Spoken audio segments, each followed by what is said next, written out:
Hi dear students. तो आप सबका नीट का एग्ज़ाम हो चुका है जैसे कि, तो विदाउट वेस्टिंग एनी टाइम हम अभी आंसर को डिस्कस करेंगे। मैं फिज़िक्स के M2 सेट के आंसर्स को डिस्कस करने वाली हूँ।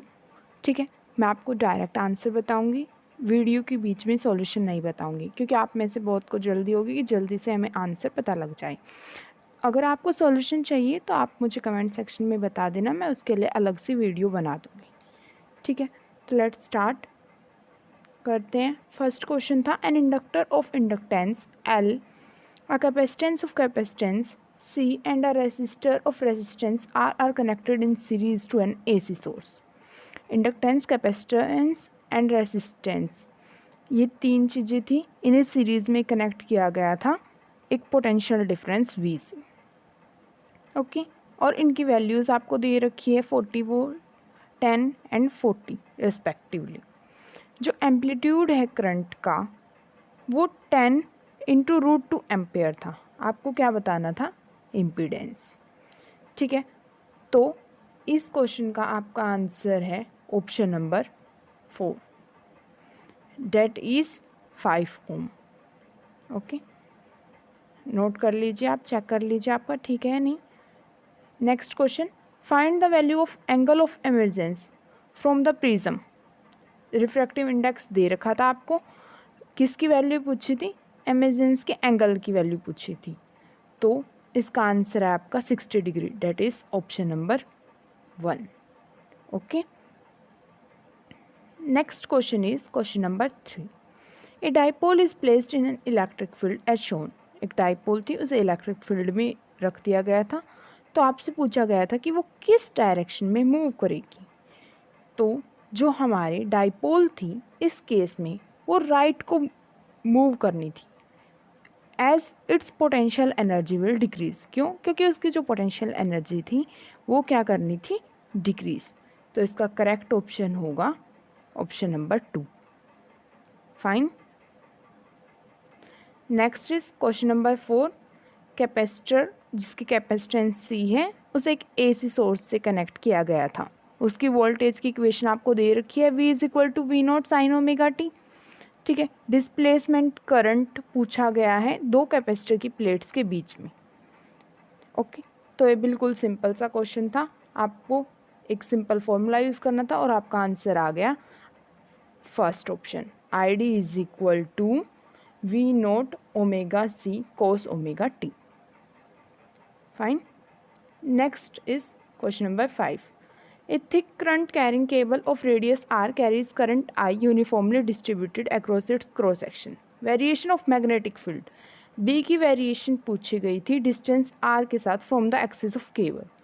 ठीक है, तो ये बहुत ही बेसिक सा क्वेश्चन है, इसका आंसर था आपका ऑप्शन नंबर 3। फाइन। नेक्स्ट जो हमारा क्वेश्चन था वो लेंस ऑप्टिक्स पर आया था। एक कन्वेक्स लेंस का क्वेश्चन था जिसकी फोकल लेंथ 20 सेंटीमीटर है। ठीक है, और कनकेव लेंस B, उसकी फोकल लेंथ थी आपकी 5 सेंटीमीटर। उनको सेम एक्सिस पर रखा गया था, दोनों के बीच का डिस्टेंस था D। Fine. If a parallel beam of light, अगर एक parallel beam of light A पर फॉल कर रही है, leaves B as a parallel beam, तो डिस्टेंस D, जो उनके बीच में डिस्टेंस D है वो आपसे सेंटीमीटर में पूछा गया था। ठीक है, तो जब आप इसको सॉल्व करते हैं तो आपका आंसर आता है 15 centimetre, that is option number 2। Fine. Now move to next question, that is question number 7। Electromagnetic wave of wavelength lambda is incident on a photosensitive surface of negligible work function। एक photosensitive surface होता है, उस पर एक EMM wave incident करती है जिसकी wavelength lambda है, और जो सरफेस है उसका वर्क फंक्शन नेग्लिजिबल है। अगर m mass of photo electron emit होता है सरफेस से तो उसकी डी ब्रोगली वेवलेंथ, जिसे किससे डिनोट किया गया है? लैम्डा डी, तो वो आपकी क्या होगी? वो होगी lambda is equal to 2mc/h into lambda d square. Option number 3। Fine. I hope आपने नोट कर लिया होगा। आप साथ साथ अपने आंसर्स चेक कर रही हैं। मैं आपको बीच बीच में सॉल्यूशन इसलिए नहीं बता रही हूँ क्योंकि आप सब में से डायरेक्ट आंसर्स जानना चाहते होंगे अभी। ओके, अगर आपको सॉल्यूशन चाहिए तो मुझे बता देना, मैं उसकी सेपरेट वीडियो बना दूँगी। Next is question number 8। इसमें आपको मैच करनी थी अप्रोप्रिएट आंसर। आई थिंक ये सभी स्टूडेंट्स का ठीक होगा। सिंपल फॉर्मूला पूछा गया था आपसे drift velocity, electrical resistivity, relaxation period and current density का। ठीक है, तो जो हमारा इसका करेक्ट ऑप्शन बना वो बना option number a, means a two r. Drift velocity का फॉर्मूला था E into e by m into two. Okay, electrical resistivity का आपका फॉर्मूला आ गया था B by s e by g. Fine, mean simple है, आपका ऑप्शन नंबर 1 बना है। क्वेश्चन नंबर 8 का आंसर क्या है? Option number 1। आप मैच कर लीजिए। क्वेश्चन नंबर 9 आपका रेडियो एक्टिव न्यूक्लियस पर आया था। फाइन, ये बिल्कुल सिंपल था। ये आपने इक्वेशन देख के पता कर लिया होगा कि यहाँ जो आपका एटॉमिक नंबर है वो 1 से डिक्रीज़ हुआ है, इसका मतलब यहाँ बीटा प्लस निकला होगा। फिर 2 से डिक्रीज़ हो गया आपका एटॉमिक नंबर, इसका मतलब कुछ अल्फ़ा हुआ होगा। तो आपका इस सीक्वेंस में एक ही ऑप्शन बन रहा था, that is option number 3। Fine, now let's move to next question, that is question number 10. Effective resistance of a parallel connection that consists of 4 wire of equal length, equal area of cross section and same material is 0.25 ohm. What will be the effective resistance if they are connected in series? ठीक है, आपसे effective resistance पूछा गया है अगर वो series में connect हो जाते हैं। तो इसका आपका correct answer है option number 4, that is 4 ohm. Okay, next is question number 11. Particle is released from a height as from the surface of earth. At a certain height, its kinetic energy is 3 times of its potential energy. The height from the surface of earth and the speed of particle at that instant are respectively. आपसे इसमें दो चीज़ें पूछी गई थी, height पूछी गई थी अर्थ के सरफेस से और पार्टिकल की स्पीड पूछी गई थी उस इंस्टेंट में। ठीक है, तो जब आप इनको कैलकुलेट करते हैं तो आपका करेक्ट ऑप्शन आता है ऑप्शन नंबर 4, डेट इज़ आपकी जो हाइट है वो s/4 है और जो आपकी स्पीड है वो क्या है √3g/s/2। Okay, now move to next question. Question number 12। Half life of a radioactive nuclei कितनी है? 100 आवर्स दे रखी है। The fraction of original activity that will remain after 150 hours will be, ठीक, कितना फ्रैक्शन बच गया है आपकी ओरिजिनल एक्टिविटी का 150 आवर्स के बाद, वो आपसे पूछा गया था। तो इसको सोल्व करने पर जो आपका आंसर आता है वो क्या आता है 1/2 into √2, that is option number 2। Okay, next is question number 13। ये न्यूटन लॉ ऑफ कूलिंग का क्वेश्चन आया था। ठीक है, सिंपल फॉर्मूला पुट करना था आपको, तो आपका आंसर आना था 13/5 into T, that is option number 2। तो क्वेश्चन नंबर 13 का करेक्ट आंसर क्या हुआ? Option number 2। मैच कर लीजिए आप। Next is question number 14। The number of photon per second on an average emitted by the source of monochromatic light of wavelength 600 nanometer when it delivers the power दे रखी है आपसे। ठीक है, तो आपसे डायरेक्ट वैल्यू पूछी थी कि कितने नंबर ऑफ फोटोन इमिट हो रहे हैं पर सेकंड। ओके, वेवलेंथ जिसकी दे रखी थी आपको और पावर भी दे रखी है। तो आपको सिंपल फॉर्मूला लगाना था और आपका आंसर आ रहा था 3rd, डेट इज़ 10⁻16। ओके, तो 14, क्वेश्चन नंबर 14 का करेक्ट आंसर क्या हुआ? 10⁻16। Next is question number 15। Question number 15 में एक सिंपल हार्मोनिक मोशन हो रहा है एक बॉडी में, ठीक है, जिसकी फ्रीक्वेंसी है n। आपसे पोटेंशियल एनर्जी की फ्रीक्वेंसी पूछी गई। एक सिंपल से आपकी बेसिक लाइन है कि अगर आपको सोर्स की फ्रीक्वेंसी दे रखी है तो आपकी जो पोटेंशियल एनर्जी की फ्रीक्वेंसी होगी वो उसका डबल हो जाएगी। तो हमारे पास एक्चुअल क्या दे रखी थी n, तो इसकी क्या हो जाएगी 2n। That is option number 2। Okay, next question number 16। Fine, इसमें आपको दे रखी थी एक इनफाइनाइट लॉन्ग स्ट्रेट कंडक्टर दे रखी थी जिसमें कि करंट था 5 एम्पियर, और जो इलेक्ट्रॉन था वो कितनी स्पीड से मूव कर रहा था 10⁵ मीटर पर second parallel to the conductor. Perpendicular distance between the electron और कंडक्टर के बीच में परपेंडिकुलर डिस्टेंस कितना था 20 सेंटीमीटर। आपको क्या कैलकुलेट करना था, फोर्स जो एक्सपीरियंस्ड की गई है उस इलेक्ट्रॉन के द्वारा उस इंस्टेंट पे। ठीक है, तो इसमें आपको सिंपल फॉर्मूला लगाना था F = QVB साइन थीटा। यहाँ आपका एंगल था वो 90 डिग्री हो गया था। ठीक है, उसके बाद आपको B का फॉर्मूला लगाना था। स्ट्रेट वायर दे रखी है तो उसका आ गया था μ0I/2πr। सिंपल वैल्यू पुट करनी थी, लिटिल बिट इसमें क्या थी कैलकुलेशन थी। जब आप कैलकुलेशन करके इसे सॉल्व करते हैं तो आपका आंसर आता है 8 × 10⁻⁻20 newton. That is option number 4। Okay, note कर लीजिए इसे, आप देख लीजिए आपका सही है या नहीं। नाउ क्वेश्चन नंबर 17 में आपको force, acceleration, times, fundamental physical quantities दे रखी थी, एनर्जी की डायमेंशंस पूछे थे। बिल्कुल सिंपल क्वेश्चन। ठीक है, आई होप ये सबका सही होगा, और इसका करेक्ट आंसर क्या है option number 2। Fine, now next is matching question था। सिंपल फॉर्मूलाज दे रखे थे आपको, रूट मीन स्क्वायर का, pressure exerted by ideal gas, average kinetic energy of a molecule, total internal energy of 1 mole of a diatomic gas. Fine, तो आपको simple matching करनी थी। Match करके जो आपका ऑप्शन बन रहा है वो है ऑप्शन नंबर 3।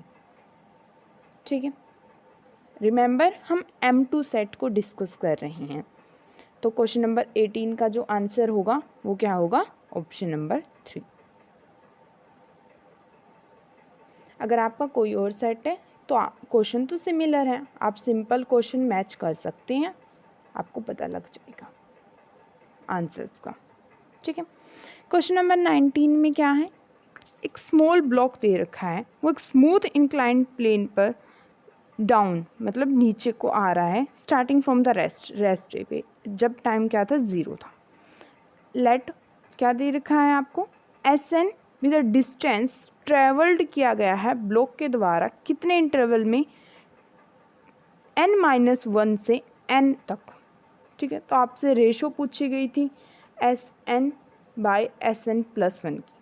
सिंपल SN का फॉर्मूला लगाना था आपको और सोल्व करना था।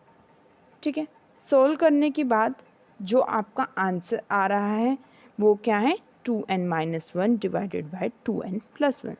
Date is option number 2। Now let's move to next question, that is question number 20. A nucleus with mass number 240 breaks into 2 fragments, each of mass number 120. Binding energy per nucleon of unfragmented nuclei is कितनी है 7.6 MeV, while that of fragment is 8.5. The total gain in binding energy in this process is, total gain पूछा गया है आपसे binding energy में इस process में, तो आपका राइट आंसर क्या बन रहा है option number 4 216। Fine, now let's move to question number 21। स्क्रूगॉल्स का क्वेश्चन आया है।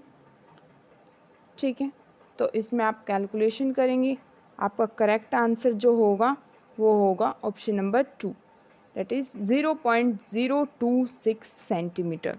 रिमेंबर इसमें इसको आपने काफ़ी ध्यान से करना था।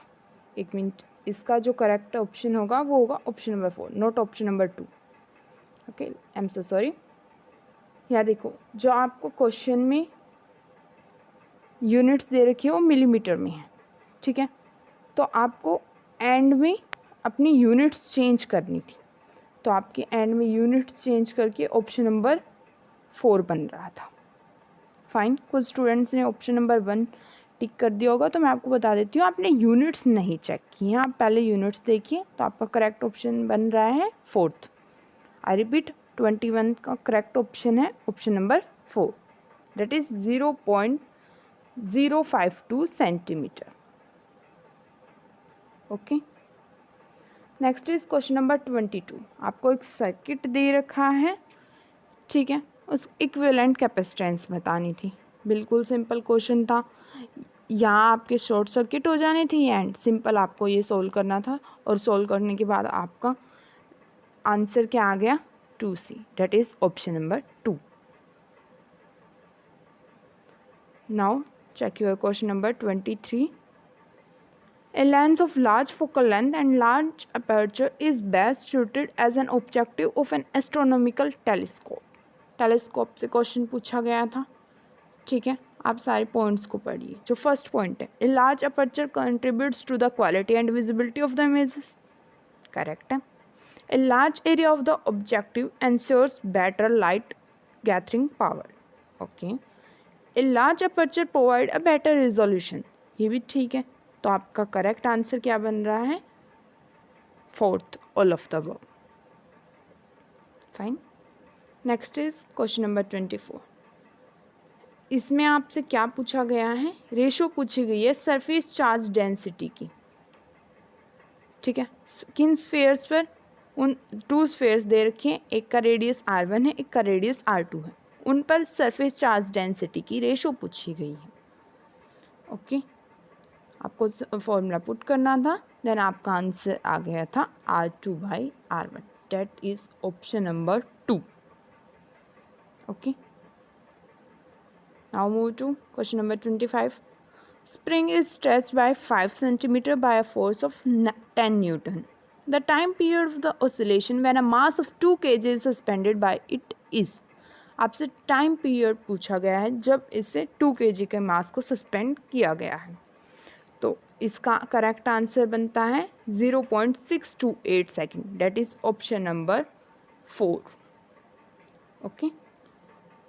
Now see question number 26.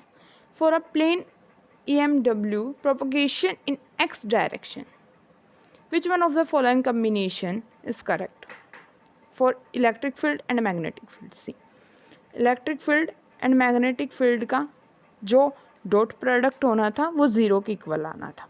तो आप इसको सिंपल देख सकते थे कि किस ऑप्शन से आपका डॉट प्रोडक्ट 0 के इक्वल आ रहा है। तो वो ऑप्शन होता है ऑप्शन नंबर 2, माइनस जे क्या होना था, यहाँ देखो माइनस जे हो जाना था आपका +1, ओके। फिर प्लस के माइनस के कैप क्या हो जाना था -1, तो इससे आपका 0 आ जाना था इनका dot product. Fine, question number 27. Escape velocity दे रखी है आपको v, escape velocity from the surface of another planet, earth की सरफेस से एस्केप वेलोसिटी v है, किसी और प्लैनेट से जिसका रेडियस, जिस प्लैनेट का रेडियस अर्थ के रेडियस से 4 टाइम्स है लेकिन मास डेंसिटी सेम है, तो वहाँ उस प्लैनेट पर एस्केप वेलोसिटी कितनी होनी थी। सिंपल, 4 टाइम्स है, जो डेंसिटी है, मास डेंसिटी है, वो तो आपको सेम दे रखी है, तो वो डायरेक्टली प्रोपोर्शनल हो जाना था किसके, जितने आपकी वैल्यू में इंक्रीमेंट दे रखा है 4 टाइम्स, दैट इज़ 4v। 27 का करेक्ट ऑप्शन है 4th, 4v। Question number 28, potentiometer का क्वेश्चन आ रखा है आपका।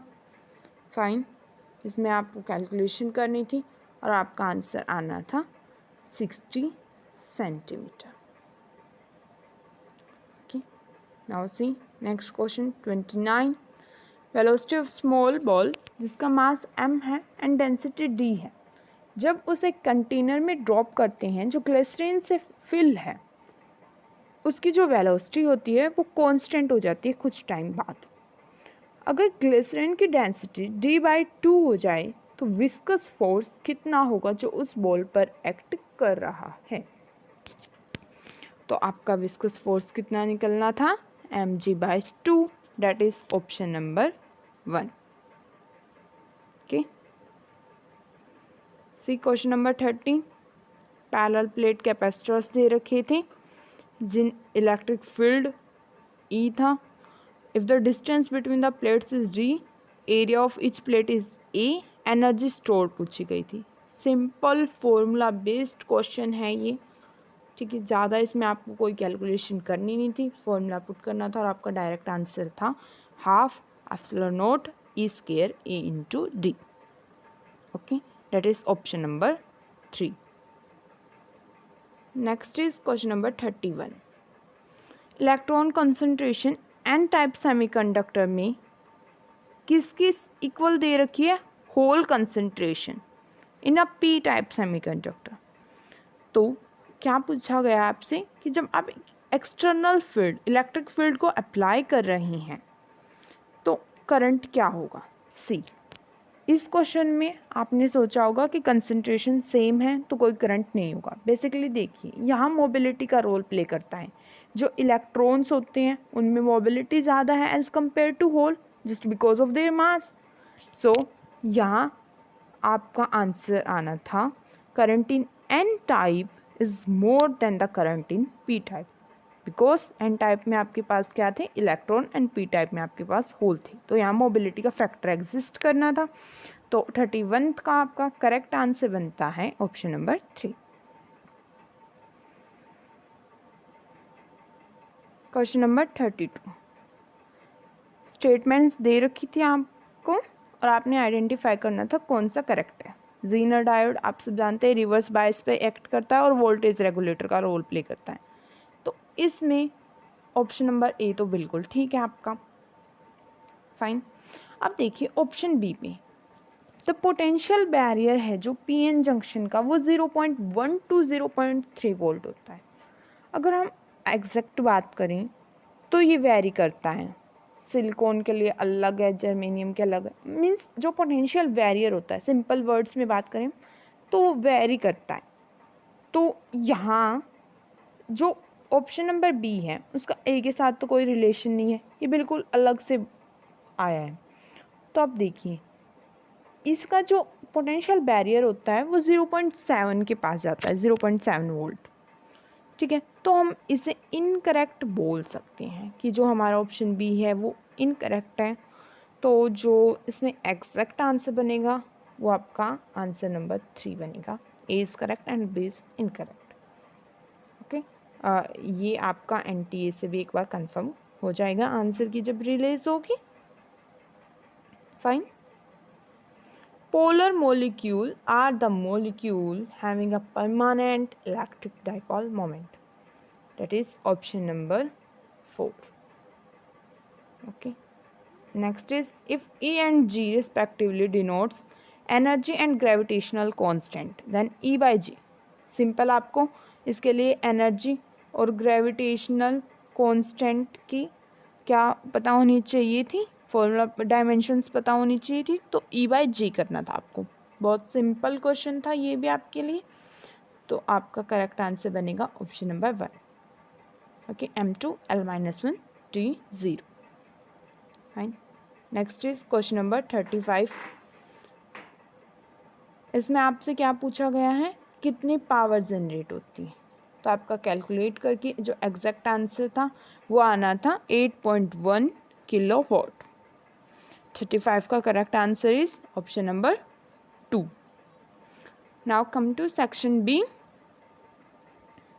Question number 36। A car start from rest and accelerates at 5 metre पर second square. At t is equal to 4 seconds, a ball is dropped out of a window by a person sitting in the car.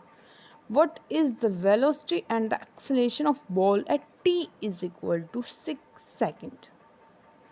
Okay, तो सी, जो आप यहाँ आप ज़्यादा calculation करने की बजाय, वेलोसिटी को कैलकुलेट करने की बजाय आप सिंपल भी देख सकते थे कि जो बॉल है ना उसे विंडो से ड्रॉप किया गया है तो वो कितने एक्सेलेरेशन के साथ आएगी? जी की।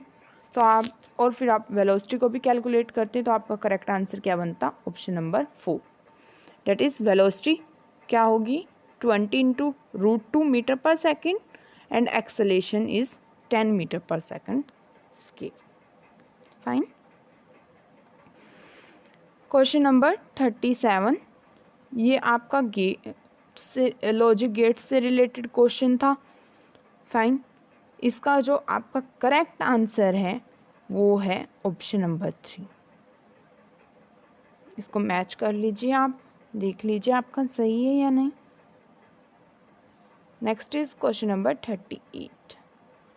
A ball of mass 0.15 kg is dropped from a height 10 meter, strike the ground and rebound to the same height. Magnitude of impulse imparted to the ball.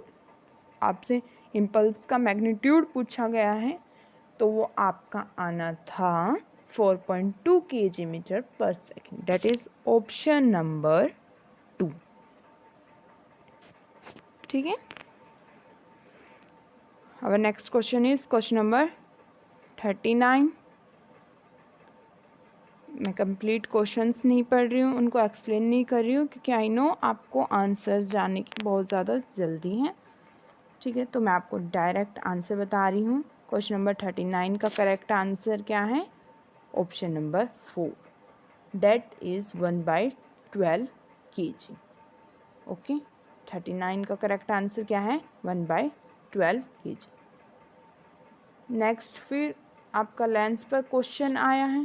Question number 40, a point object is placed at a distance of 60 centimetre from a convex lens जिसकी focal length 30 centimetre है। Plane mirror, if a plane mirror were put perpendicular to the principal axis of the lens at a distance of 40 centimeter, then final image will be formed at a distance of।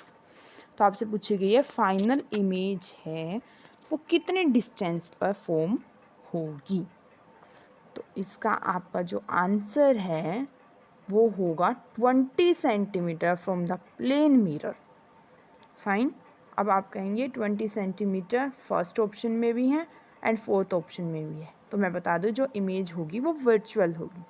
तो आपका correct answer होगा option number 4। Fine, now came to question number 41। लीजिए, आपका transformer पर भी question आ चुका है, जैसे कि हर बार आपका ट्रांसफॉर्मर पर क्वेश्चन आता ही है। ठीक है, इसमें आपसे क्या पूछा गया है? करंट पूछा गया है प्राइमरी सर्किट में। तो आपका क्वेश्चन नंबर 41 का करेक्ट आंसर है 0.2 एम्पियर। फाइन, कितना है? 0.2 ampere. Next is question number 42। Three resistors having resistance R1, R2, R3 connect किए गए हैं, जैसे आपको फिगर में दिखाया गया है। The ratio I3/I1 of current in terms of resistance used in the circuit is। आपसे क्या पूछी गई है? रेशो पूछी गई है I3/I1 की, किसकी टर्म में? रेसिस्टेंस की टर्म में। ओके, तो आपका करेक्ट आंसर बनता है option number 2, that is R2/R2 + R3। Okay, next is question number 43। In the product F दे रखा है आपको फॉर Q = 1 एंड V दे रखी है एंड फोर्स की इक्वेशन दे रखी है। What will be the complete expression for B? Fine, ये आपका हिट एंड ट्रायल मेथड से भी हो सकता था, लिटिल बिट थोड़ा कॉम्प्लेक्स क्वेश्चन है, इसे आप हिट एंड ट्रायल से भी कर सकती थी। तो आपका जो करेक्ट आंसर बन रहा है वो बन रहा है option number 2, -6i cap -6j cap -8k cap. Okay, next is question number 44। A particle of mass m is projected with a velocity from the surface of earth where v is the escape velocity. The maximum height above the surface reached by the particle is। Okay, maximum height बतानी थी हमें, तो हमारी जो maximum height I है वो आई है r² bye 1 - k²। ठीक है, इसे आप नोट डाउन कर लीजिए। 44 का option number 4। 45, 27 drop of same size are charged at 220 volt each. They combine to form a bigger drop. Bigger drop बनानी थी, आपको पोटेंशियल कैलकुलेट करना था, आपका फॉर्मूला यूज़ होना था। देन आपका आंसर आ जाना था 1980 volt, that is option number 4. Question number 46 is based on LCR circuit. Fine. Its correct answer is option number 3, that is 46 radian per second and 54 radian per second. Now come to question number 47. A uniform conducting wire of length 12A and resistance R is wound up as a current carrying coil in the shape of. तो दे रखे आपको एक बार equilateral triangle, एक बार square side. Magnetic dipole moment of the coil in each case. हर cases में आपसे magnetic dipole moment पूछा गया है. तो आपका मैग्नेटिक डाइपोल मोमेंट कितना आ गया, √3Ia² in case of equilateral triangle and 3Ia² in case of square. Okay. Next is question number 48. From a circular ring of mass m and radius r and arc corresponding to 90 degrees sector is removed, the moment of inertia of the remaining part of the ring about an axis up to means आप से इसमें क्या पूछा गया है, k की value पूछी गई है. तो जो आपकी k की वैल्यू है वो कितनी है, 3/4. तो 48 का करेक्ट ऑप्शन क्या है, 3/4. Next is 49. म्यूचुअल इंडक्टेंस पूछा गया है आपसे, वो किसके डायरेक्टली प्रोपोर्शनल होगा, वो होगा R2²/R1 की. 49 का करेक्ट ऑप्शन क्या होगा आपका, option number 4. Next is question number 50. 50 का जो आपका करेक्ट आंसर है वो है फिर से ऑप्शन नंबर 4. फाइन, ये आपकी आंसर की थी, हमने जस्ट फिज़िक्स के लिए अभी आपकी डिस्कस की है. अगर आपको इसके सॉल्यूशन चाहिए तो आप कमेंट सेक्शन में मेरे को बता देना, मैं सॉल्यूशन के लिए एक सेपरेट वीडियो बना दूँगी. ठीक है. अगर आपको इन आंसर्स में से अनसेटिस्फाइड है, आपको कोई डिफरेंट आंसर आ रहा है, तो भी आप कमेंट सेक्शन में मुझे एक बार इन्फॉर्म कर देना. ओके. अगर आपका नीट अच्छा गया है then very good, it's nice. अगर आपका पेपर इतना अच्छा नहीं गया है तो डोंट वरी, ज़्यादा इजी नहीं था फिज़िक्स. मीन्स आप बिल्कुल कॉम्प्लेक्स नहीं बोल सकते, ज़्यादा इजी भी नहीं बोल सकते, बट डोंट वरी, टेंशन लेने की कोई बात नहीं है. टेंशन लेके भी फिर भी कुछ होना नहीं है, तो बेटर है आप आगे की सोचिए. ठीक है. तो आपको हैप्पी रहना है, आपका अच्छा गया है तो भी और नहीं गया है तो. ठीक है.